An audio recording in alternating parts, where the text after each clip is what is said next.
Right now, let's take the pulse of one senator, Democratic Senator Tammy Baldwin of Wisconsin. Thanks so much for joining us. First, I want to get your reaction to what we heard from your colleague, Senator Tim Kaine, earlier, talking about this election in his home state. Look, congressional Dems start tearing the off. I mean, I'm going to be blunt.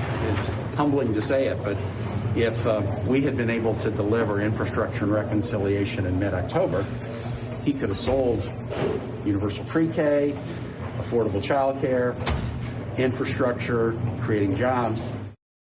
So, Senator Baldwin, do you think that's true, that if Democrats had delivered on voting rights, on infrastructure, we might have had a different outcome in Virginia? I think the takeaway lesson from Virginia is that all politics is local. And yes, I wish we had have passed the Build Back Better budget and the infrastructure bill before, but we are passing it now, and those results will be felt at the local level. And so, I think about even the previous quote from Senator Manchin. He's hearing about the rising cost of things back in Virginia. Well, the Build Back Better budget is all about giving working families tax relief and giving working families, helping them afford the things that they struggle with, whether that's child care or seniors paying for home care and everything in between. That is exactly what the Build Back Better budget does, is lower costs for working families. So as we head into the midterms, what's the solution then for Democrats? Is it to lean more into progressive policies, or how do you try to emphasize those local issues even more? Because what happened in Virginia clearly didn't work. Yeah, so, we, as was said, we listen to our constituents. What are they struggling with? And right now, I think the prescription is to pass the Build Back Better budget along with infrastructure. And I don't want to forget the Innovation and Competitiveness Act, which also brings new jobs back to, or reshores jobs that have gone overseas in critical supply chain areas.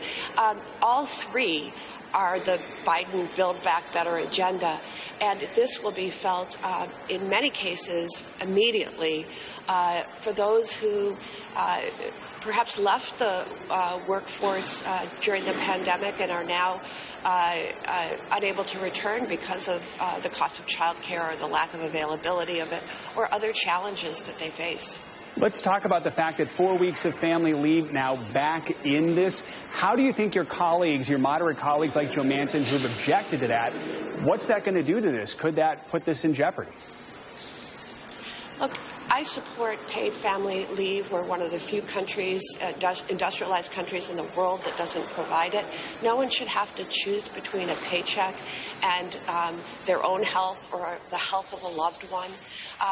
We need, and it's obviously something that helps people remain employed while dealing with those challenges in life. And so I support it, but we know ultimately when this comes to the Senate, it has to pass two hurdles. One is our parliamentarian is going to look at every provision in the bill to make sure that they can proceed using the budget reconciliation process. And I don't want to get too much in the weeds here, and that will happen next week if the House passes the Build Back Better budget this week.